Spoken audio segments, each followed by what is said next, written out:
Hi, I'm Brian O'Rourke, occupational therapist and founder of Logic Rehab. Today, I'm going to talk about some continuing education I found helpful in my career in both public and private practice. And I'll be following up with another video with a special look at training for mental health treatment. So I'll be looking at some specific courses to the Vancouver area, but there's probably equivalent courses near you.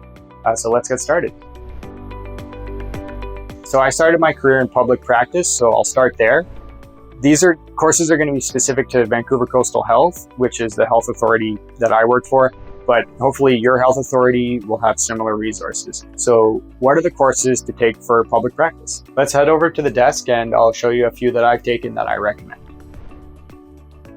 So I'm here on the Vancouver Coastal Health website, and just to show you the clinical resource therapists and the different areas that they are specialized in. I remember calling them often if I had a client in the community that was tricky. One client had a Vista collar, so the neuro and spine CRT came out and actually helped me with the education and care around the collar. Yeah, if you have like a long-term care client, there's a CRT for that. So this is a huge resource. So going on to the courses that I think are good for public practice, the first one I think is, lifts and transfers is really important. Either in acute or community, you're going to run into clients with lifts and you may be asked to provide an opinion on a transfer method. So you really need to know your stuff in this area. So Vancouver Coastal Health, they'll have training. So I'd take anything that you can find with that. And they also have really good resources. I'm just showing you one here. That's some more creative techniques and all the basic transfers you can watch on their YouTube, and they've got really clear videos of all the different repositioning techniques, so you can brush up if you're asked to give an opinion on a client. You can just watch the video and make sure you know your stuff. So the other thing that's really strong with Vancouver Coastal Health is their pressure management, and specifically for OT. So this is the OT skincare guideline. And there was also some courses that I took associated with this through the CRTs. So I still use this schematic to this day.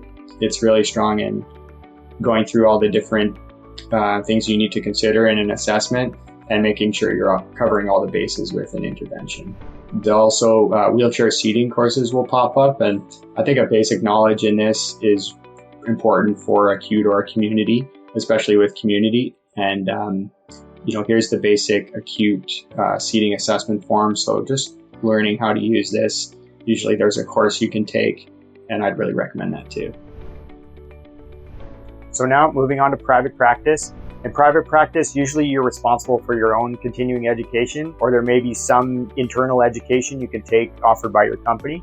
So I'd still recommend taking some external courses, and I'm going to focus on some that I really found helpful that anyone can take. So let's head over to the desk and I'll show you a few examples.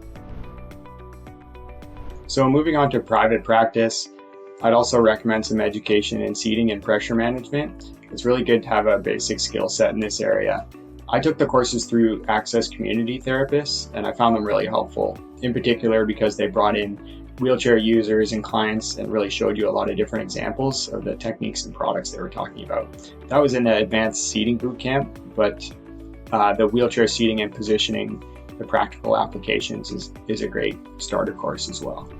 The next course I would recommend is PGAP. So I took PGAP just last year, and I've been in private practice for a while, so I went a while before taking it. I know there's some mixed opinions on it, but I think it really provides a good evidence base to what we already do as OTs. And it also has some really good objective measures that have some predictive qualities. Also, there's specific treatments that it goes through for catastrophic thinking and perceived injustice that can really be helpful with some clients. And you also get a really nice, graphical representation of the different measures that you use that can be helpful for reports as well. So the other type of course I'd recommend for private practice is some sort of motivational interviewing or coaching course. I took a motivational interviewing course earlier in my career, and just last year I took the coaching for a return to work course that's offered by Helen over at Function First Coaching. And I found it really helpful, especially with return to work clients. You're often taking a coaching role, and this framework helps guide those initial discussions. I still keep this sheet in my clipboard to just help me getting started with a new client. So a lot of these topics are covered in the OT Masters programs, but I've highlighted some courses that I think will serve you well to have some more knowledge in both the public and private realms. So please don't hesitate to reach out. I'd love to talk. If you have any questions, my email is Brian, BRIAN, @logicrehab.ca. Also, Logic Rehab is hiring, so if you're an OT looking for work, please see our recruitment video where I talk about the fund that we offer for continuing education, and also subscribe for more Talking OT videos. Thanks.